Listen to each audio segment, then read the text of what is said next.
ಹನೂರು ಬಳಿ ಮೂವರು ಬೇಟೆಗಾರರ ಎನ್ಕೌಂಟರ್ ಪ್ರಕರಣಕ್ಕೆ ಸಂಬಂಧಪಟ್ಟ ಹಾಗೆ ಹನೂರಿನಲ್ಲಿ ರಸ್ತೆ ತಡೆದು ಪೊಲೀಸ್ ಠಾಣೆ ಮುಂದೆ ಪ್ರತಿಭಟನೆಯನ್ನ ಕೂಡ ಮಾಡಲಾಗಿದೆ. ಸ್ಥಳಕ್ಕೆ ಹನೂರು ಶಾಸಕ ಮಂಜುನಾಥ್ ಭೇಟಿಯನ್ನ ಕೊಟ್ಟಿದ್ದಾರೆ. ಈಗ ಮೂವರು ಬೇಟೆಗಾರರನ್ನ ಎನ್ಕೌಂಟರ್ ಮಾಡಿದ ಪ್ರಕರಣಕ್ಕೆ ಸಂಬಂಧಪಟ್ಟ ಹಾಗೆ ಹನೂರು ಬಳಿ ಇದೀಗ ರಸ್ತೆಯನ್ನ ತಡೆದು ಪೊಲೀಸ್ ಠಾಣೆ ಮುಂದೆ ಪ್ರತಿಭಟನೆ ಮಾಡಿದ್ದಾರೆ. ಸ್ಥಳಕ್ಕೆ ಈಗಾಗಲೇ ಶಾಸಕರಾಗಿರುವ ಹನೂರು ಮಂಜುನಾಥ್ ಭೇಟಿ ಕೊಟ್ಟಿದ್ದಾರೆ. ಎನ್ಕೌಂಟರ್ ಬಗ್ಗೆ ಉನ್ನತ ಮಟ್ಟದ ತನಿಖೆ ಆಗಬೇಕು. ಅರಣ್ಯಾಧಿಕಾರಿಗಳು ಒಂದು ಗನ್ನನ್ನ ವಶಕ್ಕೆ ಪಡೆದಿದ್ದೇವೆ ಅಂತ ಹೇಳಿದ್ದಾರೆ. ಸತ್ತವರ ಕುಟುಂಬಕ್ಕೆ ಪರಿಹಾರ ಕೊಡೋದಕ್ಕೆ ಸಮಸ್ಯೆ ಇದೆ. ಇವರು ಕಾಡಿಗೆ ಹೋಗಿರುವ ಕಾರಣ ಸಮಸ್ಯೆ ಇದೆ. ಸಚಿವರ ಜೊತೆ ಮಾತಾಡಿ ಬಗೆಹರಿಸ್ತೇವೆ ಅಂತ ಹನೂರು ಶಾಸಕ ಮಂಜುನಾಥ್ ಹೇಳಿಕೆಯನ್ನ ಕೊಟ್ಟಿದ್ದಾರೆ. ಇವರು ಬೇಟೆಗಾರರೋ ರೈತರೋ ಅನ್ನುವಂತಹ ವಿಚಾರಕ್ಕೆ ಸಂಬಂಧಪಟ್ಟ ಹಾಗೆ ಕೂಡ ದೊಡ್ಡ ಮಟ್ಟದ ಚರ್ಚೆ ಆಗ್ತಾ ಇತ್ತು. ಈಗಾಗಲೇ ಬೇಟೆಗಾರರು ಕಳೆದ ಹಲವು ದಿನಗಳಿಂದಲೂ ಇದೇ ರೀತಿಯಾಗಿ ಬೇಟೆಯನ್ನ ಆಡ್ತಾ ಇದ್ರು. ಖಚಿತ ಮಾಹಿತಿಯ ಮೇರೆಗೆ ಅರಣ್ಯ ಇಲಾಖೆಯ ಅಧಿಕಾರಿಗಳು ಅವರನ್ನ ಬೇಟೆಯಾಡಿದ್ದಾರೆ ಅನ್ನುವಂತಹ ಒಂದು ಆರೋಪ ಇದೀಗ ಕೇಳಿ ಬಂದಿದೆ. ಬೇಟೆಗಾರರ ಎನ್ಕೌಂಟರ್ ಮಾಡಿದ ಪ್ರಕರಣಕ್ಕೆ ಸಂಬಂಧಪಟ್ಟ ಹಾಗೆ ಶಾಗ್ಯಾದಲ್ಲಿ ದೊಡ್ಡ ಮಟ್ಟದ ಪ್ರತಿಭಟನೆಯನ್ನ ಮಾಡಿದ್ದಾರೆ. ರಸ್ತೆ ತಡೆದು ಪ್ರತಿಭಟನೆಯನ್ನ ಹಮ್ಮಿಕೊಂಡಿದ್ದಾರೆ ಆ ಭಾಗದ ಜನ. ಹನೂರಲ್ಲಿ ರಸ್ತೆ ತಡೆದು ಆಕ್ರೋಶವನ್ನ ಹೊರ ಹಾಕಿದ್ದಾರೆ. ಅವರ ಕುಟುಂಬಸ್ಥರ ಆಕ್ರಂದನ ಮುಗಿಲು ಮುಟ್ಟಿದೆ.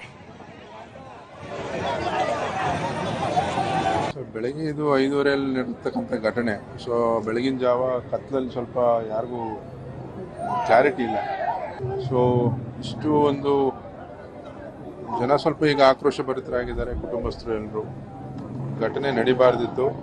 ಬಟ್ ಇವತ್ತಿನ ಒಂದು ಸನ್ನಿವೇಶ ಬಹುಶಃ ನಾವು ಇವತ್ತೇನು ಅರಣ್ಯ ಇಲಾಖೆ ಈ ಒಂದು ನಿರ್ಧಾರ ಬಹುಶಃ ತನಿಖೆಯಿಂದನೇ ಹೊರಗೆ ಬರಬೇಕು. ಯಾಕೆಂದರೆ ಈಗ ಪ್ರಾಥಮಿಕವಾಗಿ ತನಿಖೆಗೆ ಆದೇಶ ಆಗಿದೆ. ಈ ಆದೇಶದಿಂದ ಈಗ ಉನ್ನತ ಮಟ್ಟದ ಅಧಿಕಾರಿಗಳು ಮತ್ತು ನಾನು ಶಾಸಕನಾಗಿ ಒಂದು ರಿಟೈರ್ಡ್ ಜಡ್ಜ್ ಅವರನ್ನ ಇಟ್ಟು ಒಂದು ತನಿಖೆ ಆಗಿ ಯಾರು ಕಾನೂನನ್ನ ಕೈಗೆ ತಗೊಂಡಿದ್ದಾರೆ ಅವರಿಗೆ ಆಕ್ಷನ್ ಆಗಬೇಕು. ಇದು ಭಾಳ ಮುಖ್ಯ. ಮತ್ತು ಈಗ ಕುಟುಂಬಸ್ಥರಿಗೆ ಯಾವ ಥರ ಒಂದು ಪರಿಹರಿಸಬೇಕು ಅನ್ನೋದು ಒಂದು. ಯಾಕೆಂದರೆ ಇವರು ಅರಣ್ಯಗೆ ಹೋಗಬಾರ್ದಿತ್ತು, ಅದು ಒಂದು ವಿಚಾರ ಇದೆ. ಬಟ್ ಈ ಥರದ ಒಂದು ಕಠಿಣ ನಿರ್ಧಾರ ತಗೊಳ್ಳೋಕ್ಕೆ ಅವ್ರಿಗೇನು ಪರಿಸ್ಥಿತಿ ಅಲ್ಲಿ ಉದ್ಭವ ಆಯಿತು, ಯಾಕಾಯಿತು, ಇದಕ್ಕೆ ಸಂಪೂರ್ಣ ತನಿಖೆ ಆಗಿ ಈಗ ಕುಟುಂಬಸ್ಥರಿಗೆ ಒಂದು ನ್ಯಾಯ ಕೊಡಿಸ್ತಕ್ಕಂಥ ಕೆಲಸ ಆಗಬೇಕಾಗಿದೆ. ಗುಂಡಿನ ಚಕಮಕಿ ನಡೆದಿದೆ ಅಂತ ಹೇಳಿ ಅವರು ಹೇಳಿರ್ತಕ್ಕಂಥದ್ದು. ಯಾಕೆಂದರೆ ಅವರು ಆತ್ಮರಕ್ಷಣೆಗೆ ಮಾಡಿದ್ದೀವಿ ಅಂತ ಒಂದು ಹೇಳ್ತಾರೆ. ಬಟ್ ಈಗೇನು ತನಿಖೆಯಿಂದಲೇ ನಮಗೆ ಹೆಚ್ಚಿನ ಮಾಹಿತಿ ಬರಬೇಕು.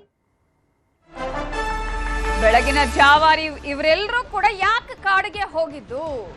ಬೇಟೆಗೆ ಹೋಗಿದ್ರು. ತನಿಖೆ ಮಾಡಲು ಬೇರೆ ದಾರಿಗಳಿವೆ. ಶೂಟೌಟ್ ಮಾಡುವ ಅವಶ್ಯಕತೆ ಏನಿತ್ತು ಅನ್ನುವಂತಹ ಪ್ರಶ್ನೆ ಕೂಡ ಇಲ್ಲಿರೋದು. ನಾನು ಅಧಿಕಾರಿಗಳ ಬಳಿ ಮಾಹಿತಿಯನ್ನ ಪಡಿತೇನೆ. ಎನ್ಕೌಂಟರ್ ಬಗ್ಗೆ ಸಂಸದರು ಆಕ್ರೋಶವನ್ನ ವ್ಯಕ್ತಪಡಿಸಿದ್ದಾರೆ. ಮೈಸೂರಲ್ಲಿ ಸಂಸದ ಸುನಿಲ್ ಬೋಸ್ ಹೇಳಿಕೆಯನ್ನ ಕೊಟ್ಟಿದ್ದಾರೆ.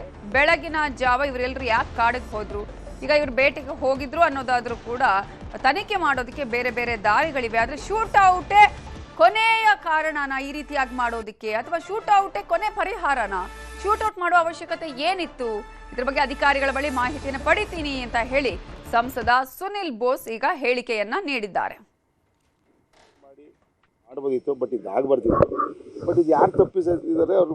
ನನಗೆ ಈಗ ಒನ್ ಸೈಡ್ ಸ್ಟೋರಿ ಕೇಳಿದ್ದೀನಿ. ಫಾರೆಸ್ಟ್ ಅವ್ರು ಏನು ಹೇಳ್ತಾರೆ ಅಂತ ಹೇಳಿದ್ರೆ 5:30 ಬೆಳಗಿನ ಜಾವ 5:30 ನಾವು ಹೋದಾಗ, ಕಾರ್ಯಾಚರಣೆಗೆ ಹೋದಾಗ ಇವರು ಬೇಟೆಯಾಡಿ ಮಾಂಸನ ಹಂಚ್ತಾ ಇರೋ ಟೈಮಲ್ಲಿ ರನ್ ಮಾಡಿದ್ವಿ. ಅವ್ರು ಫೈರ್ ಮಾಡೋಕ್ಕೆ ಶುರು ಮಾಡಿದ್ರು. ಸೊ ನಮ್ಮ ಇದಕ್ಕೆ ಮಾಡಿದ್ವಿ ಅಂತ ಅವ್ರ ಸ್ಟೋರಿ ಹೇಳ್ತಾರೆ ಅಂಥದ್ದು. ಈಗ 4 ಜನರಲ್ಲಿ ಒಬ್ಬ NHL ಇದ್ದಾರೆ. ಅವರು ಸತ್ಯ ಘಟನೆ ಅವರು ವಿವರ ತಿಳ್ಕೊಂಡು, ನಾನು ಇದರಲ್ಲಿ ಫಾರೆಸ್ಟ್ ಅವ್ರದ್ದು ಕೂಡ ತಪ್ಪು ಎತ್ಕಾಣ್ತಿರೋಂಥದ್ದು. ಅವ್ರು ವಾರ್ನಿಂಗ್ ಮಾಡಿ ಏರ್ ಫೈರ್ ಮಾಡಿ ಮಾಡ್ಬೋದಿತ್ತು, ಬಟ್ ಇದು ಆಗಬಾರ್ದಿತ್ತು. ಬಟ್ ಇದು ಯಾರು ತಪ್ಪಿಸಿದ್ದಾರೆ ಅವ್ರಿಗೆ ಕ್ರಮ ಕೇಳುವಂಥ ಕ್ರಮ ಕೈಗೊಳ್ತೀವಿ ಅಂತ ಹೇಳಕ್ಕೆ ಬಯಸ್ತಾರೆ.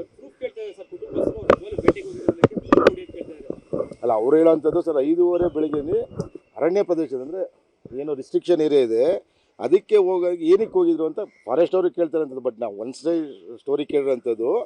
ಈಗ ಅವ್ನು ಯಾರು ಗಾಯಾಳು ಇದ್ದಾರೆ ಅವ್ರ ಬಗ್ಗೆ ಏನಕ್ಕೆ ಹೋಗಿದ್ರಿ ಅಂತ ಗೊತ್ತಾದ್ಮೇಲೆ ಯಾರೇ ತಪ್ಪಿಸಿದ್ರು ಅವ್ರ ಬಗ್ಗೆ ಕ್ರಮ ಕೈಗೊಳ್ತೀವಿ. ನನಗೆ ಈಗ ಒನ್ ಸೈಡ್ ಮೂವರು ಬೇಟೆಗಾರರ ಎನ್ಕೌಂಟರ್ ಪ್ರಕರಣಕ್ಕೆ ಸಂಬಂಧಪಟ್ಟ ಹಾಗೆ ನನ್ನ ಪತಿ ಜಮೀನಿನಲ್ಲಿ ಜೋಳ ಕಾಯೋದಕ್ಕೆ ಹೋಗಿದ್ರು, ಜಮೀನಿನಿಂದ ಕರೆದೊಯ್ದು ಗುಂಡಿಟ್ಟು ಸಾಯಿಸಿದ್ದಾರೆ ಅಂತ ಹೇಳಿ ಮೃತ ಆಂಟೋನಿ ಪತ್ನಿ ಲೊಡ್ದು ಮೇರಿ ಆರೋಪ ಮಾಡಿದ್ದಾರೆ. ಶೂಟ್ ಮಾಡಲು ಪರ್ಮಿಷನ್ ಕೊಟ್ಟವರು ಯಾರು? ನನಗೆ ನ್ಯಾಯ ಬೇಕು ಅಂತ ಲುಡ್ದು ಮೇರಿ ಆಗ್ರಹವನ್ನ ಮಾಡಿದ್ದಾರೆ. ಈಗ ಅವರು ಹೇಳುವ ಪ್ರಕಾರ ಅವರು ಬೇಟೆಗೆ ಹೋಗಿದ್ದಲ್ಲ, ಕಾಡಿಗೆ ಹೋಗಿದ್ದಲ್ಲ, ಅವರು ತನ್ನ ಪತಿ ಜಮೀನಿನಲ್ಲಿ ಜೋಳ ಕಾಯೋದಿಕ್ಕಂತ ಹೋಗಿದ್ರು. ಅವರನ್ನ ಜಮೀನಿನಿಂದ ಕರ್ಕೊಂಡು ಹೋಗಿ ಗುಂಡಿಟ್ಟು ಸಾಯಿಸಿದ್ದಾರೆ ಅಂತ ಹೇಳಿ ಮೃತ ಆಂಟೋನಿ ಪತ್ನಿ ಲುಡ್ದು ಮೇರಿ ಆರೋಪವನ್ನ ಈಗ ಮಾಡ್ತಾ ಇದ್ದಾರೆ. ಇವರಿಗೆ ಶೂಟ್ ಮಾಡೋದಕ್ಕೆ ಯಾರು ಪರ್ಮಿಷನ್ ಕೊಟ್ರು ಅನ್ನುವಂತಹ ಪ್ರಶ್ನೆಯನ್ನ ಅವ್ರು ಕೇಳ್ತಾ ಇದ್ದಾರೆ. ನನಗೆ ನ್ಯಾಯ ಬೇಕು ಅಂತ ಲುಡ್ದು ಮೇರಿ ಆಗ್ರಹ ಮಾಡ್ತಿದ್ದಾರೆ. ಏನೇ ತಪ್ಪು ಮಾಡಿದ್ರು ಕೂಡ ಸಾಯಿಸುವ ಹಕ್ಕು ಯಾರಿಗೂ ಕೂಡ ಇಲ್ಲ. ಒಂದು ಜೀವವನ್ನ ತೆಗೆಯುವಂತಹ, ಪ್ರಾಣ ತೆಗೆಯುವ ಹಕ್ಕು ಕೂಡ ಯಾರಿಗೂ ಇಲ್ಲ. ಈಗ ಅವರು ಕೇಳ್ತಾ ಇರೋದು ಅದನ್ನೇ.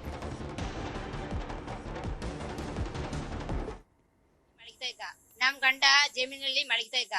ಅವನ್ ತಕೊಂಡ್ ಬಂತ ಕಾಡಿನ ತಕೊಂಡ್ ಹೋಗಿ ಅಲ್ಲಿ ಶೂಟ್ ಮಾಡಿದ್ದಾರೆ. ನಮ್ ಜಮೀನ ತಕೊಂಡ್ ಹೋಗಿ ಶೂಟ್ ಮಾಡಿದ್ದಾರೆ. ಅವ್ರ ಒಬ್ರೇ ಮಲಗಿದ್ದು. ಜಮೀನಿಂದ ಕರ್ಕೊಂಡ್ ಹೋಗಿ ಶೂಟ್ ಮಾಡಿದ್ದಾರೆ. ಅವ್ರು ಜಮೀನಲ್ಲಿ ಜೋಳ ಹಾಕಿದೀವಿ. ಬಂದು ಜೋಳ ಮಲಗಿದ ಜಾಗದಲ್ಲಿ ಎತ್ಕೊಂಡ್ ಹೋಗಿ ಅವ್ರು ಶೂಟ್ ಮಾಡಿದ್ದಾರೆ ಅಷ್ಟೇ. ನಮ್ಗೆ ಇವ್ರು ಕಾಡಿಗೆ ಹೋಗಿಲ್ಲ. ಕಾಡಿಗೆ ಹೋಗಿದ್ರೆ ಕಾಡ್ ಶೂಟ್ ಮಾಡಿದ್ರೆ ಅಲ್ಲೇ ಶೂಟ್ ಮಾಡಿದ್ರೆ ಅಲ್ಲಿ ಬಿಟ್ಟಿರ್ಬೇಕಾನೆ. ಇಲ್ಲೇ ತಕೊಂಡ್ ಬಂದ್ರು, ನಗರಕ್ಕೆ ಯಾಕೆ ತಕೊಂಡ್ ಬಂದ್ರು, ಮೈಸೂರಿಗೆ ತಕೊಂಡ್ ಬಂದ್ರು. ಅವ್ರು ನಮ್ಮ ಗಂಡ ಬಂದಿ ಮಲಗಿದ್ದು ಜಮೀನಲ್ಲಿ ಜೋಳದ ತೆನೆಗೆ ಹಂದಿ ಬರ್ತದೆ ಅಂತ ಜಮೀನಲ್ಲಿ ಮಲಗಿದ್ದು. ಅವ್ರು ಬಂದು ನೈಟ್ ಅಲ್ಲಿ ಎತ್ಕೊಂಡು ಹೋಗಿ ಅಲ್ಲಿ ಶೂಟ್ ಮಾಡಿದ್ದು. ಅದೇ ನ್ಯಾಯ ನಮ್ಗೆ. ನಮ್ಗೆ ನ್ಯಾಯ, ನಮ್ಗೆ ನ್ಯಾಯ. ಉಸಿರೇ ಬರ್ಲೇಬೇಕು, ನಮ್ ಗಂಡ ಬರ್ಲೇಬೇಕು, ಉಸಿರು ಕೊಡ್ಲೇಬೇಕು. ಇಲ್ಲದ್ರೆ ಅವ್ರು ಕರ್ಕೊಂಡ ಬರ್ಲೇಬೇಕು. ನಾವು ಯಾರು ಶೂಟ್ ಮಾಡಿ ಪರ್ಮಿಷನ್ ಕೊಟ್ಟಿಲ್ಲ. ಪರ್ಮಿಷನ್ ಕೊಟ್ಟಿದ್ರೆ ಕೆಳಗಡೆ ಜಮೀನಲ್ಲಿ ಮಲಗಿದವ್ರನ್ನ ತಕೊಂಡು ಹೋಗಿ ಕಾಡಲ್ಲಿ ಶೂಟ್ ಮಾಡಿದ್ದಾರೆ. ನಮ್ಗೆ ನ್ಯಾಯ ಬೇಕು. ಅವ್ರು ಕರ್ಕೊಂಡು ಪರ್ಮಿಷನ್ ಕೊಟ್ಟಿದ್ದೆ ಅವ್ರು ಅಂತ ಅವ್ರು ಕರ್ಕೊಂಡು ಬರ್ಲೇಬೇಕು. ನಮ್ಗೆ ನ್ಯಾಯ ಬೇಕು. ನಾವ್ ಬಿಡಲ್ಲ. ನಾವ್ ನಮ್ಮ ಮಕ್ಳದೆ ನಮ್ಗೆ ಹೊಟ್ಟೆ ಉರಿತದೆ ಸರ್. ನಾವ್ ಬಿಡ್ಲಿಲ್ಲ. ಶೂಟ್ ಮಾಡಿಗೆ ಯಾರು ಪರ್ಮಿಷನ್ ಇಲ್ಲ. ಆಯ್ತಾ, ನಮ್ಗೆ ನ್ಯಾಯ ಸಿಗ್ಬೇಕು. ನಮ್ ಗಂಡ ಜಮೀನಲ್ಲಿ ಮಲಗ್ತಾ ಇದ್ದ. ಅವ್ರನ್ನ ತಕೊಂಡ್ ಬಂದ. ಮೂವರು ಬೇಟೆಗಾರರ ಎನ್ಕೌಂಟರ್ ಪ್ರಕರಣಕ್ಕೆ ಸಂಬಂಧಪಟ್ಟ ಹಾಗೆ ತಪ್ಪು ಮಾಡಿದ್ರೆ ಸ್ಟೇಷನ್ಗೆ ಕರೆತರಬೇಕಾಗಿತ್ತು. ಶೂಟ್ ಮಾಡಲು ಪರ್ಮಿಷನ್ ಕೊಟ್ಟವರು ಯಾರು? ನನ್ನ ಗಂಡ ಏನ್ ಮಾಡಿದಾನೆ ಅಂತ ಗುಂಡಿಟ್ಕೊಂಡಿದ್ದಾರೆ. ನನ್ನ ಮಕ್ಕಳಿಗೆ ಯಾರ್ ಗತಿ ಅಂತ ಹೇಳಿ ಅಳಲನ್ನ ತೋಡ್ಕೊಂಡಿದ್ದಾರೆ ಮೃತ ಕುಮಾರ್ ಪತ್ನಿ ಡೊಮಿನಾ. ಅಳ್ತಾನೆ ಈ ಪ್ರಶ್ನೆಯನ್ನ ಕೇಳಿದ್ದಾರೆ. ನನಗೆ ಯಾರ್ ಗತಿ, ನನ್ನ ಮಕ್ಕಳಿಗೆ ಯಾರ್ ಗತಿ ಅನ್ನುವ ಪ್ರಶ್ನೆಯನ್ನ ಕೇಳಿದ್ದಾರೆ. ಶೂಟ್ ಮಾಡೋದಕ್ಕೆ ಅವ್ರು ಪರ್ಮಿಷನ್ ಕೊಟ್ಟವರು ಯಾರು ಅನ್ನೋದನ್ನ ಕೂಡ ಅವರೀಗ ಕೇಳ್ತಾ ಇದ್ದಾರೆ.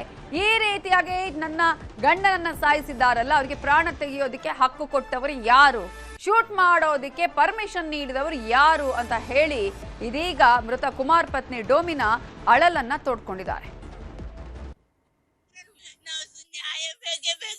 ಏನ್ ತಪ್ಪು ಮಾಡಿದ್ರ ಅಂತ ಆತರ ಮಾಡ್ಬಿಟ್ರು. ಅದಕ್ಕೆ ನ್ಯಾಯ ಅಲ್ಲಿ ಶೂಟ್ ಮಾಡಿದ್ರೆ ಅಲ್ಲೇ ಬಡಿಸ್ಬೇಕು ತಾನೆ. ಯಾಕೆ ಕರ್ಕೊಂಡು ಹೋದ್ರು? ಅವ್ರು ಕಳ್ಳತನ ಕೆಲಸ ಮಾಡಿದಾರೆ. ಅವ್ರು ಏನೋ ಮಾಡ್ಬಿಟ್ರು. ಅವ್ರು ಮನೆಗೆ ಕರ್ಕೊಂಡೋಗಿ ಅಲ್ಲೇ ತಕೊಂಡೋಗಿ ಏನೋ ಮಾಡ್ಬಿಟ್ರು ಸರ್. ಅಲ್ಲಿ ಕಾಡಲ್ಲಿ ಶೂಟ್ ಮಾಡಿದ್ರೆ ಅಲ್ಲೇ ಬಿಡ್ಬೇಕು ತಾನೆ. ಪೊಲೀಸ್ ಅವ್ರನ್ನ ಕರಿಬೇಕು ತಾನೆ. ಯಾಕೆ ಕರ್ಕೊಂಡು ಹೋದ್ರು ಅಲ್ಲಿಗೆ? ಅವಾಗ ಅವ್ರು ಏನೋ ಪ್ಲಾನ್ ಮಾಡಿದ್ರಿ ಸರ್. ಅದು ಇಲ್ಲ, ಎಲ್ಲಿ ಮಾಡಿದ್ರು. ನಾನು ಊರ್ಗ್ ಹೋಗ್ಬಿಟ್ಟೆ. ಬೆಳಿಗ್ಗೆನೆ ಹೇಳಿದ್ದು ನನ್ಗೇನು ಎಲ್ಲೂ ನಾನು 2 ದಿವಸ ಸಾವಾಗೈತು ಹೋಗ್ಬಿಟ್ಟೆ. ನಾನು ಇವಾಗ ಬೆಳಗ್ಗೆ ಬರ್ತೀನಿ ಮನೆಗೆ. ಈ ತರ ಏನೇನೋ ಹೇಳ್ತಾರೆ. ನಂಗೆ ಏನು ಗೊತ್ತಿಲ್ಲ. Mobile switch off. ನಮ್ ಗಂಡನ ಹತ್ರ ಮಾತು ಕೂಡ ಆಡಿಲ್ಲ ಸರ್. ಯಾರೋ ತೀರೋಗ್ಬಿಟ್ರು, ಬಾಟಲಿಗೆ ಹೊಂಟೋಗ್ಬಿಟ್ಟೆ. ನನಗೆ ನ್ಯಾಯ ಬೇಕೇ ಬೇಕು. ಶೂಟ್ ಮಾಡಿದ್ರು ಇಲ್ಲಿ ಕರ್ಕೊಂಡ್ ಬರ್ಬೇಕು. ಯಾಕೆ ಆತರ ಮಾಡಿದ್ರೆ ಅಂತ ನನ್ಗೆ ನ್ಯಾಯ ಬೇಕು ಸರ್. ನಾವು ನ್ಯಾಯ ಬೇಕೇ ಬೇಕು.